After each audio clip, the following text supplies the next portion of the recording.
Welcome to The Leaders Who Care, a podcast powered by Dynamis Group. We are here to give the stage and support to those committed to create a positive and lasting impact, way beyond the profits and margins, the leaders of the world who care for others and serve a bigger purpose. Join us on the journey of creating a better, more caring world. And now to your host, Marian Timelkov.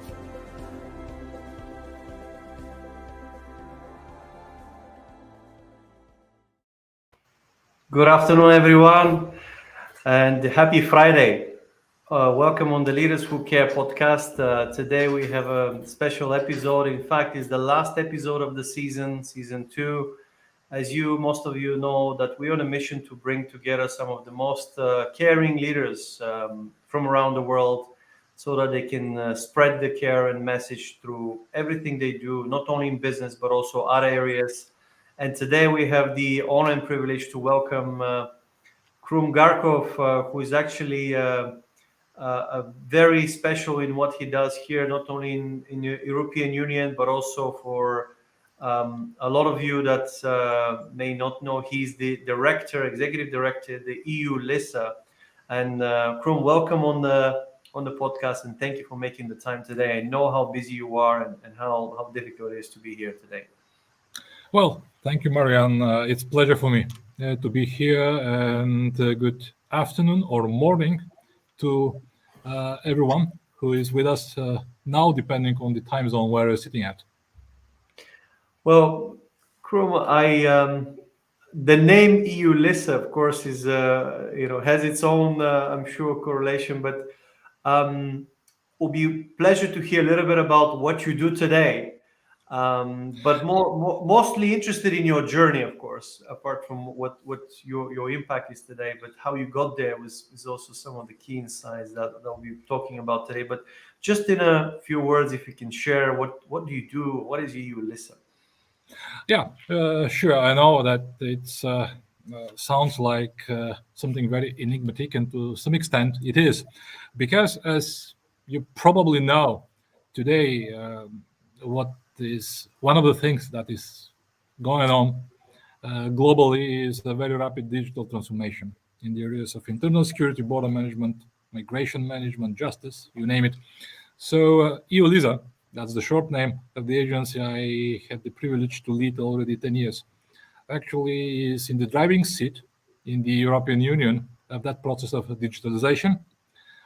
Basically, we are doing a lot to make border management in Europe more efficient, to strengthen internal security, to help European member states to deal better with migration, and of course to ensure better and faster access to the European citizens and businesses, and not only to justice. So if I need to summarize in 2 sentences what is the contribution of my agency to the European Union, first, basically, we are the digital engine of internal security and border management.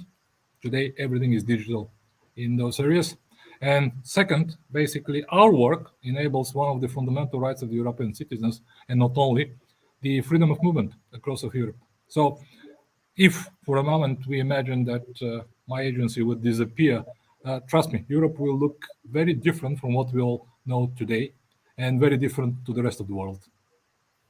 Well, first of all, thank you so much. The fact that we don't know much the agency, it means you're doing a great job. Typically, when there's a lot of publicity out there, sometimes it's not always, for the right reason there. So thank you for making that really, especially all the digitalization, keeping us safe, and the cybersecurity, the freedom of movement is another. I can imagine what it means and what it costs. So that's really great to hear. But how did you really get there? It's really interesting to hear your journey, and knowing obviously about you and what you've gone through. Would be great to kind of just hear your own story or key milestones, I guess. Yeah, sure, with pleasure. First of all, the fact that I'm Bulgarian, and at the moment I'm leading one of the probably most important agencies for internal security and border management might look a bit as a contradiction, because as I believe Bulgaria is not yet part of the Schengen area, but still I'm here. And what can I say? Soon, hopefully it will. Yeah. And thanks to all the nations and the trust that they have, and really Yeah, a lot to fingers offer. But fingers crossed indeed. Now about myself, I think I had the luck and also the opportunity to build myself alone, my career. And for the last 25 years, I was equally part of the European public sector and private sector, which I think is one of the key success factors for me, because quite often what I see is people being for a long time in public or private sector make that transition. Well, it's not very easy for them, but my experience combined in that way helped me to develop knowledge, to develop ability to translate the political priorities into practical, operational, and technical objectives, which definitely helped me a lot. Otherwise, I went through different periods in my life, starting in working for Bulgarian government, being in executive positions in national agencies in Bulgaria. you established I think you're one of the key engines to the foundation of the National Agency for Tax. Yes, indeed. I was part of the executive team who, at the time, established the National Revenue Agency, and I was Director General there, responsible for technologies, to put it generally. I had also to look on the other side of the business, working for companies like Hewlett Packard or Experian, where I was in similar positions, but of course taking care for their customers, for the business strategy, for growth of the market share, and for development of the operating models to fit to the growth objectives that we had. And then 10 years ago, I was apparently at the right time at the right place, so I got a very unique chance to establish from scratch the newest at that time European agency, EULISA, to make it work for a very short period of time and to grow it further. I think that was probably the most challenging part in my career so far. Although EULISA, technically speaking, is my fifth startup, I had the chance to build other organizations from scratch also in the public and private sector. But again, EULISA was definitely the most challenging one for me. And I think for 10 years, I managed to build an organization that today is very agile and very capable to deliver towards expectations of its operational and political stakeholders. And even beyond, just to give you a feeling, we started 10 years ago with a small team of about 100 people and dealing with a budget of 40 million euros. Today, in the organization, we have about 500. And we are dealing with a portfolio of more than 2 billion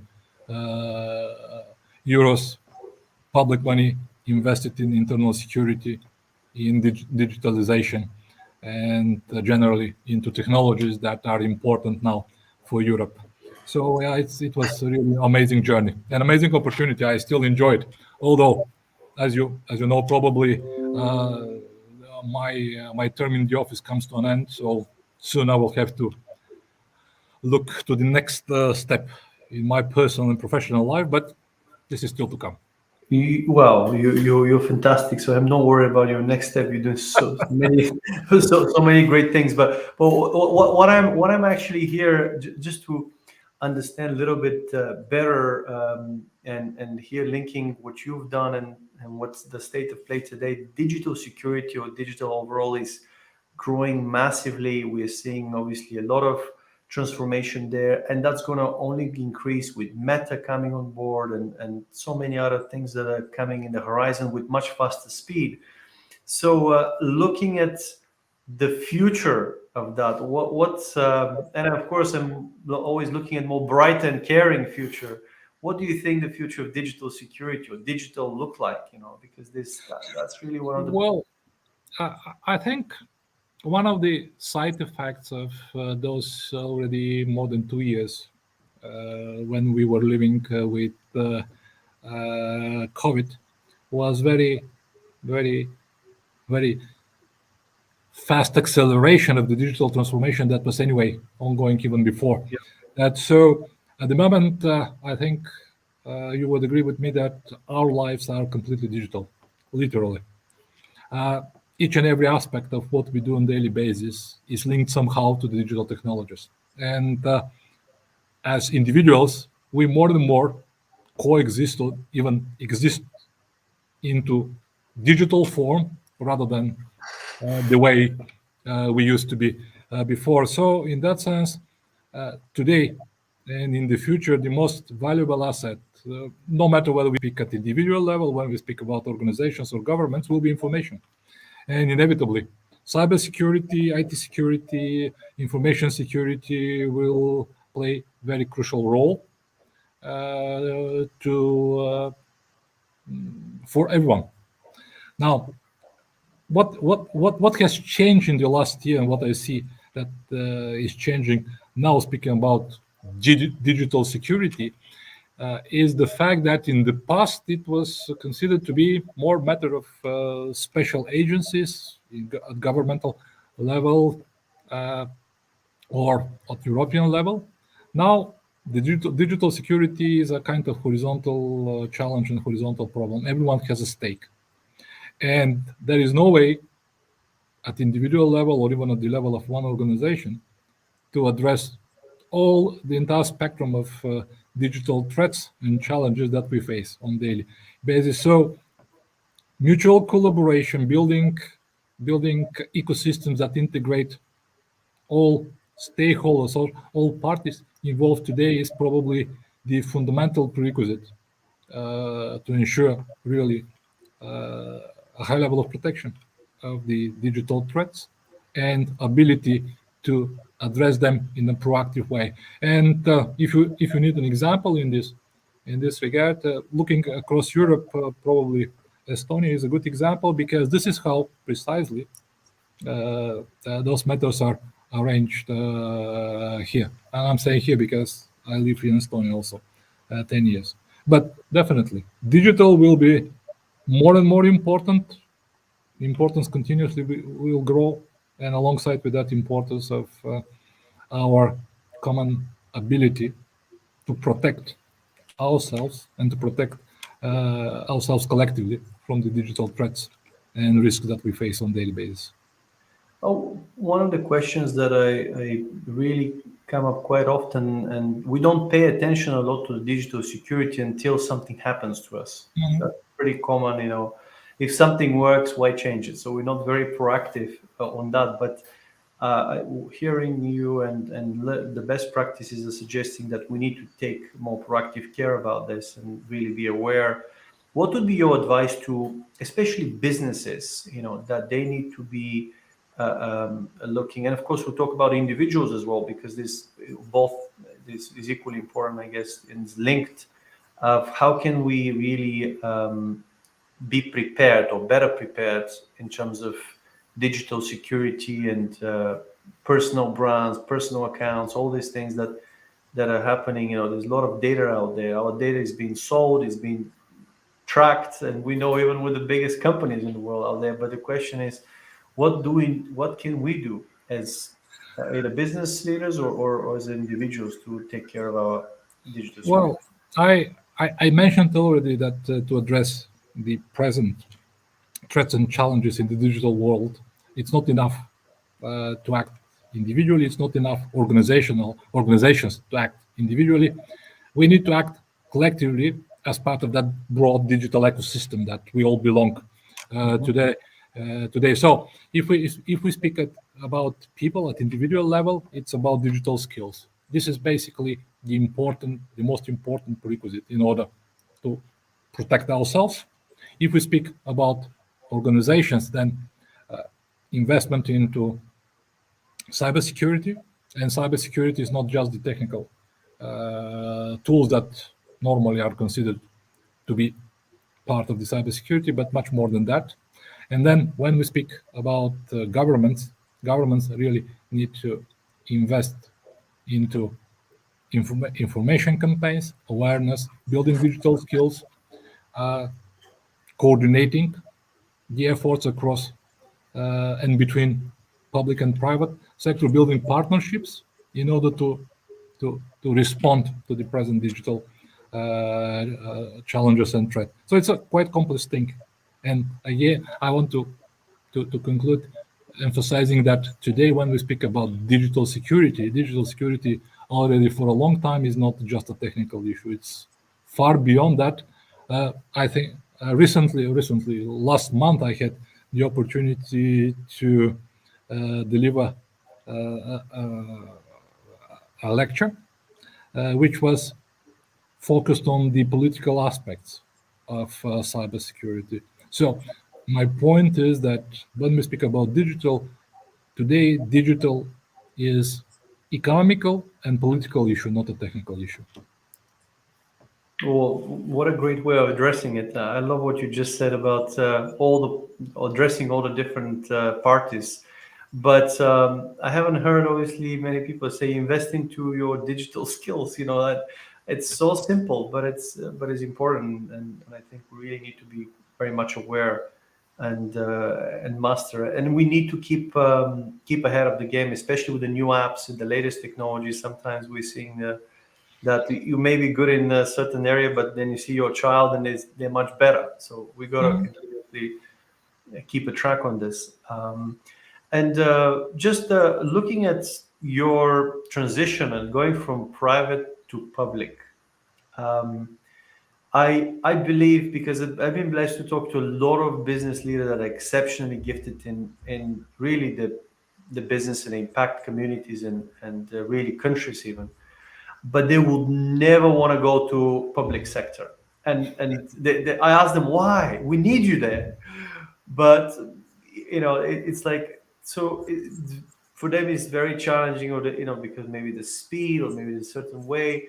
So what would be your advice, because you've made it and you made it really big and really such a high level and impactful, running it for 10 years, and you can see that creating an agency from the pretty much the ground up, from what you shared, it's possible, and it's possible to make a profound impact. So if somebody is ever considering or may not be convinced that they should make the leap from business to public or private to public, what would be your advice to them? Well, first of all, my advice will be to try, because speaking about the public sector, actually, one of the advantages of being part of it is that it's very, very predictable. It's not like the real business. You pretty much know the rules of the game, and if you follow them, then everything is fine.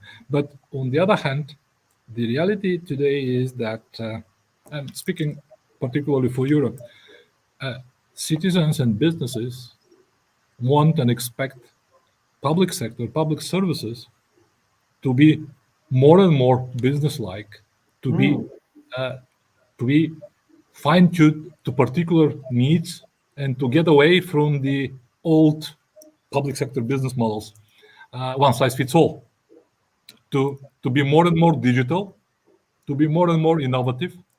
So for all that, the classic mindset of the public servants, in most of the cases, is not fit for purpose.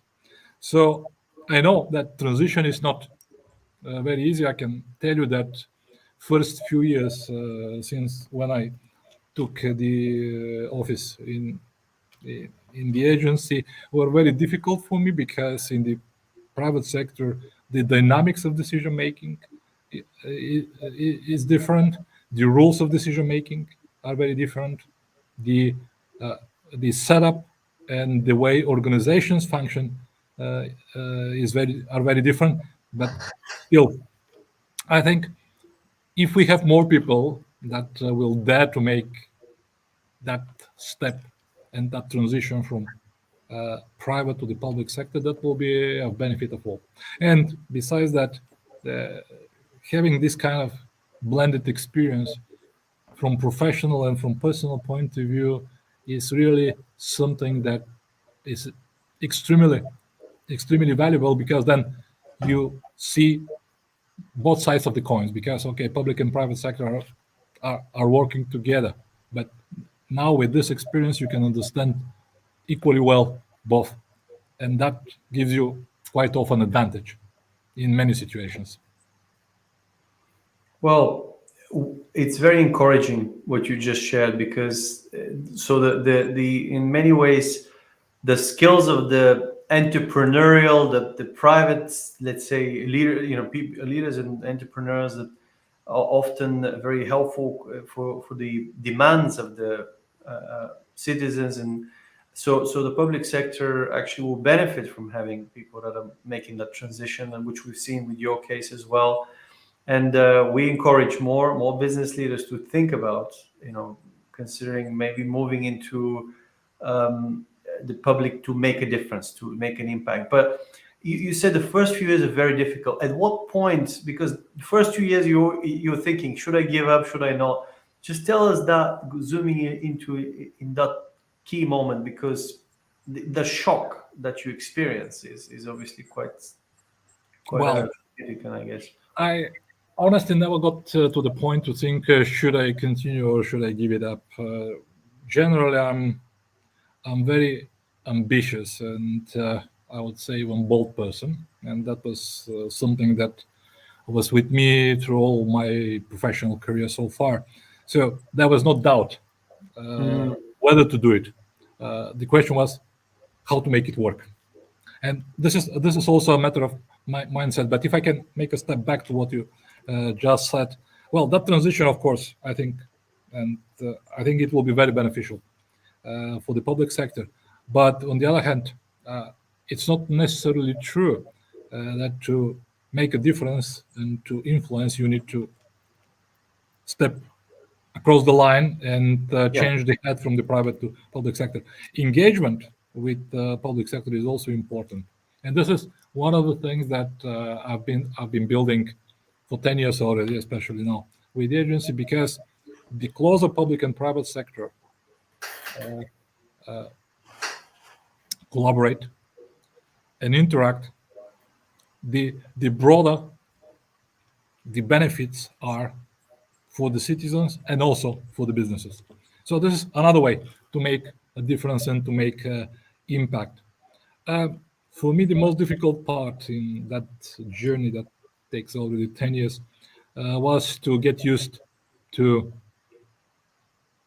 let me put it straight, to the bureaucracy, and to find ways to make use of it and to make it work to achieve my objective as a leader and as executive director of the agency. So that took some time, and honestly, now it works. And now I can tell you that it's a matter of ability to build trust, to build relationship with different people in different parts of the public sector in EU, and to maintain that. That's the key. That's not something, I guess, new or something that is not true. Also for the private sector, but in public sector it has different flavor, and really helps to find your way and to make things work in a reasonably efficient way, not giving up, of course. The respect to the rules, which, as we both know, in the public sector is a very important thing. Absolutely. And what role did care played in your success? Well, I think a very, very crucial role, because, okay, now I like the title of the podcast here, "The Leaders Who Care." But through all my career, through all my professional journey, one thing that I've always remembered, that I'm successful not only because of what I am, but because of people that I can work with, I can interact with, I can lead. So for that reason, care is really very essential ingredient of of my success so far, because I've become what I am. Also thanks to, I would say, the chance to work with excellent teams through all my career, and collectively to care for each other and to grow the organizations that we were part of. So I think care, although honestly, I've never thought literally how to care about the team or the person in front of me, but that comes with experience, that comes with the understanding that you're not alone, that you're not uh, in on a isolated island, but you're connected literally with many people, and you depend in the same way as they from them, in the same way as they depend from you, no matter what is the title on your business card, because that's just a nice compliment to what you are. I love that. And the other thing that I would like to pay attention here and ask your thoughts on this. Often um, we may underestimate the role of the civil servant, and here's a moment to say that they're here to take care of of the whole nation population. And what do you think we as citizens can do to take care of the civil servants? Civil servants always take care of us, but I'm just trying to think if it's like a circle, right? If we take care of them, hopefully they'll be more uh, inspired and helpful in their job as well. So Well, just I think it's mutual, and it's a matter of mutual respect. I mean, as a citizen now, as a citizen, I'm very demanding to the public services. So yeah, I expect to get really what I need.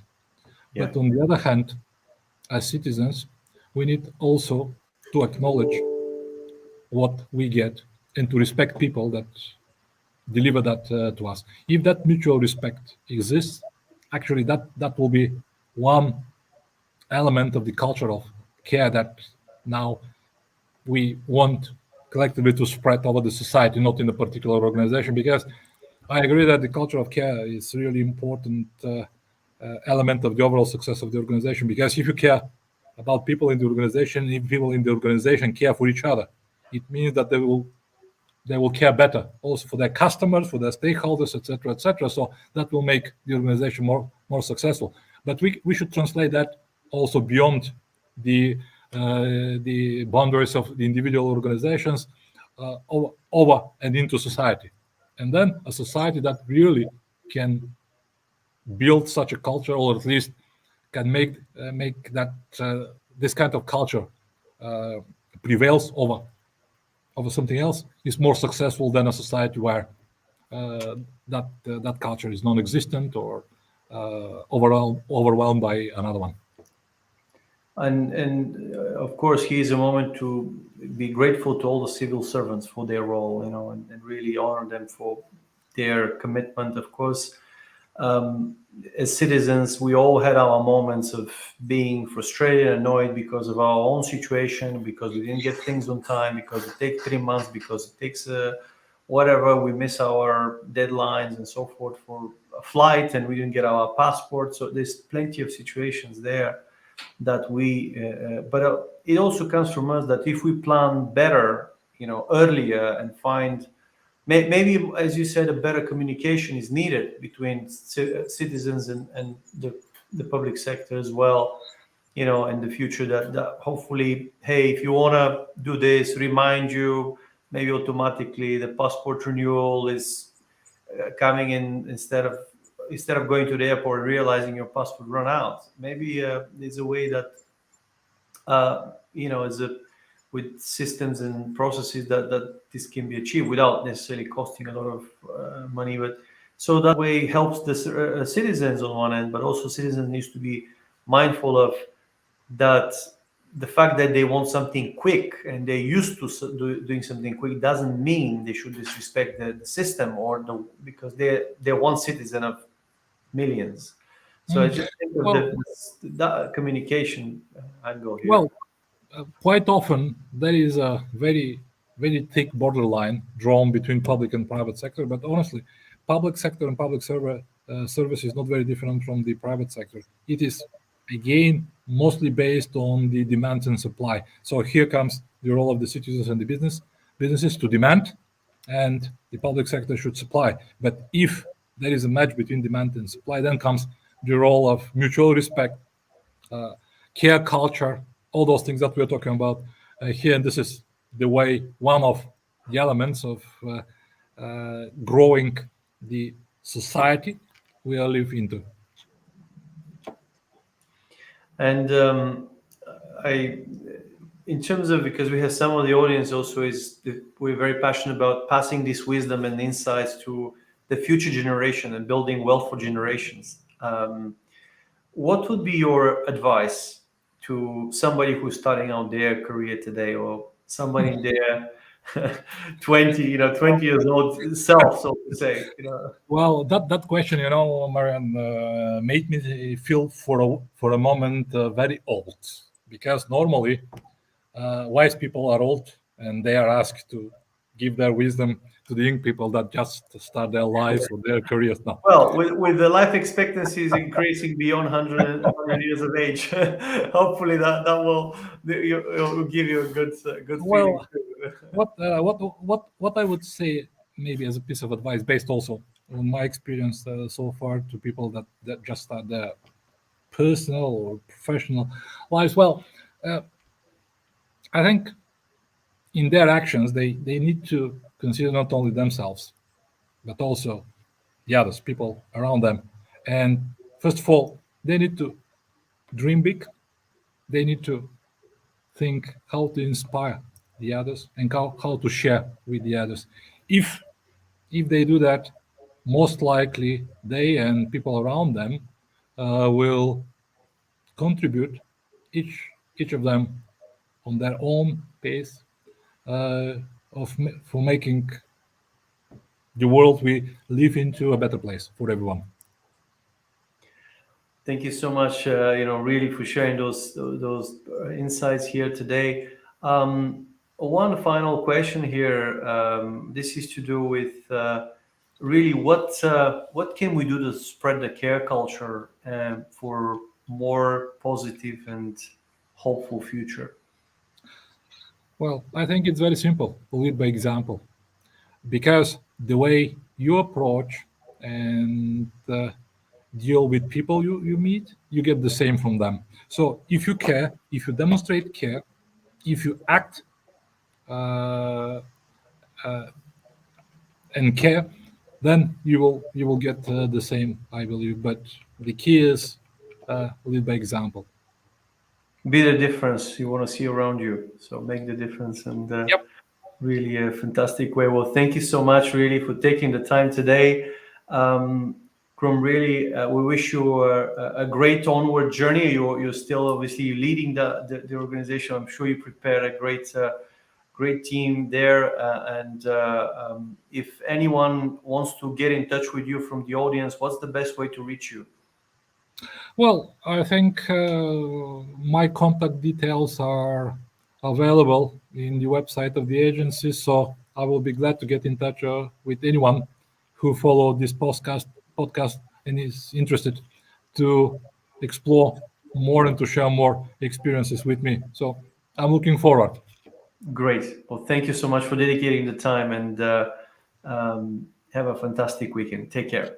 Likewise, thanks, Marian, and same to our listeners. Thank you so much.